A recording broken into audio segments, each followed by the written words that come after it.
السلام علیکم۔ آج ہم چوتھی جماعت کی اردو کی کتاب نرگس کا سبق نمبر 17 پڑھیں گے۔ اس کا نام ہے حکایات سعدی رحمۃ اللہ علیہ۔ تھوڑا سا ہمیں شیخ سعدی رحمۃ اللہ علیہ کا تعارف دیا گیا ہے۔ شیخ سعدی رحمۃ اللہ علیہ کا نام شرف الدین تھا، لقب مصلح الدین اور تخلص سعدی تھا۔ بچپن ہی میں والد کی شفقت سے محروم ہو گئے۔ شیراز اور بغداد میں تعلیم حاصل کی۔ تعلیم حاصل کرنے کے بعد ایران چھوڑ دیا۔ کئی ممالک کی سیاحت کی اور کئی بار حج ادا کیا۔ سن 1256 کے بعد شیراز واپس آئے۔ سن 1257 میں بوستان اور سن 1258 میں گلستان لکھی۔ بوستان نظم اور گلستان نثر پر مشتمل ہے۔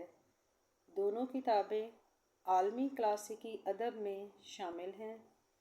ان کتابوں کا ترجمہ دنیا کی تمام اہم زبانوں میں ہو چکا ہے۔ یہ کتابیں دراصل اصلاح اور خیر پھیلانے کے لیے لکھی گئیں۔ آج بھی ان کی ضرورت اتنی ہی ہے جتنی خود شیخ سعدی رحمۃ اللہ علیہ کے زمانے میں تھی۔ اس کے کچھ خاص الفاظ ہیں: قافلہ، سکت، بشارت، عوض، کلاه، ڈول۔ حکایت نمبر 1۔ پیاسا کتا۔ کوئی قافلہ ایک جنگل سے گزرا۔ قافلے کے ساتھ ایک کتا بھی تھا۔ قافلہ دور نکل گیا اور کتا پیچھے رہ گیا۔ بیچارے کو راستہ نہ ملتا تھا۔ اسے جنگل میں بھٹکتے کئی دن گزر گئے۔ آخر بھوک پیاس کے مارے ہلنے کی سکت نہ رہی اور زبان منہ سے باہر نکل آئی۔ اتفاق سے ایک نیک آدمی کا ادھر سے گزر ہوا۔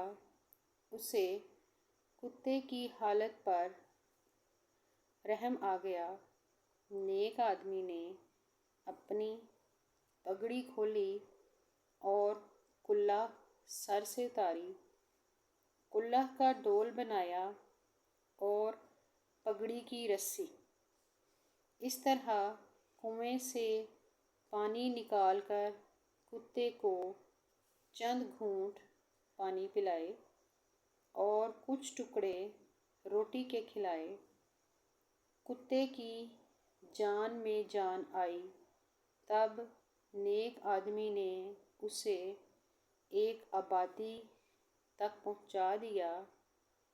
کہا جاتا ہے کہ اس زمانے کے پیغمبر نے اس آدمی کو اپنے پاس بلایا اور یہ بشارت دی کہ خدا نے کتے کے ساتھ نیکی کے عوض تمہارے سب گناہ بخش دیے ہیں۔ ماخوذ۔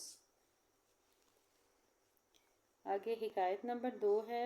اس کے خاص الفاظ ہیں: اجاڑ گھر، سوکھ کر کانٹا ہونا، غلیل، پھول کر کپا ہونا، منہ میں پانی بھر آنا۔ حکایت نمبر 2 کا نام ہے بھوکی بلی۔ ایک بوڑھی خاتون تھیں۔ بیچاری ایک اجاڑ گھر میں رہتی تھیں۔ انہوں نے ایک بلی پال رکھی تھی، مگر غریب کے گھر میں نہ گوشت ہوتا تھا نہ دودھ، اس لیے بلی کو کھانے میں سوکھے ٹکڑے ملتے۔ ہاں، کبھی کبھار کوئی چوہا چنگل میں پھنس جاتا تو منہ کا مزہ بدل لیتی۔ ہوتے ہوتے بلی بیچاری سوکھ کر کانٹا ہو گئی۔ ایک دن اتفاق سے ادھر کسی شہری بلی کا گزر ہوا۔ شہری بلی نے بوڑھی خاتون کی بلی کو برے حال میں دیکھا تو بولی، معلوم ہوتا ہے تمہیں یہاں کھانے کو کچھ نہیں ملتا۔ آؤ میرے ساتھ شہر چلو، وہاں تمہیں کھانے کو قیمہ ملے گا اور شیر مال اور ڈھیر سارے مزے مزے کے کھانے۔ 4 ہی دن میں پھول کر کپا ہو جاؤ گی۔ بھوکی بلی نے مزیدار کھانوں کے نام سنے تو منہ میں پانی بھر آیا۔ وہ خوشی سے شہری بلی کے ساتھ ہو لی۔ شہری بلی ایک امیر کے گھر میں روز ڈاکے ڈالا کرتی تھی۔ ادھر دسترخوان بچھا اور کھانے چنے جاتے، ادھر بلیاں آ جاتیں اور تمام وقت اچھل کود کرتی رہتیں۔ ان میں شہری بلی بھی شامل ہوتی۔ اتفاق کی بات، امیر نے اس دن نوکر کو حکم دیا تھا کہ کھانے کے وقت غلیل لے کر بیٹھ جائے اور جوں ہی کوئی بلی نظر آئے اسے فوراً نشانہ بنا دے۔ شامت کی ماری بوڑھی خاتون کی بلی مزیدار کھانوں کی خوشبو سونگھ کر لپ جھپ آگے بڑھی ہی تھی کہ ملازم نے تاک کر غلہ مارا۔ غلے کا لگنا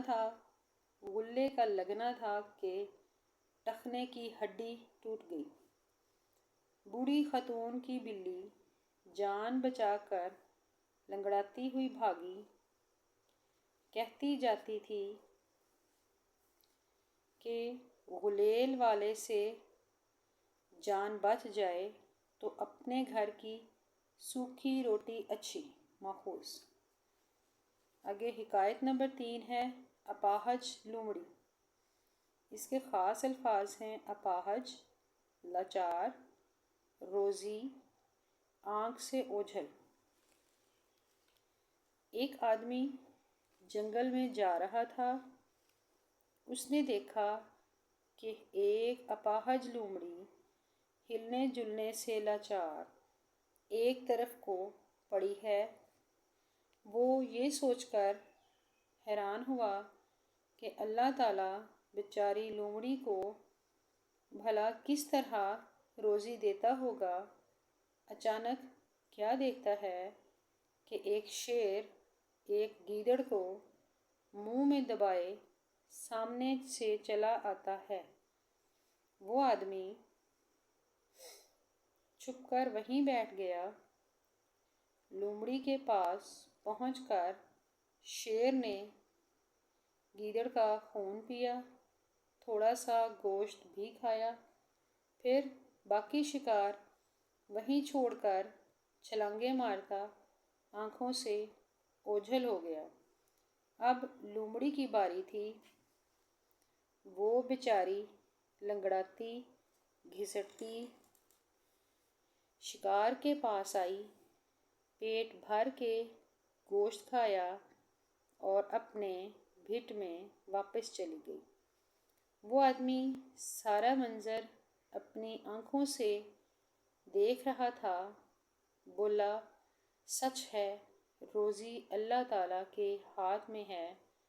آدمی کوشش نہ کرے تو بھی رزق ہر حالت میں پہنچتا ہی رہتا ہے۔ اتنا کہہ کر اور سارے کام کاج چھوڑ کر خود بھی ایک کونے میں بیٹھ رہا اور اللہ اللہ کرنے لگا۔ اب سنو کہ بھلے آدمی پر 3 دن کے فاقے گزر گئے اور کھانے کی صورت پیدا نہ ہوئی۔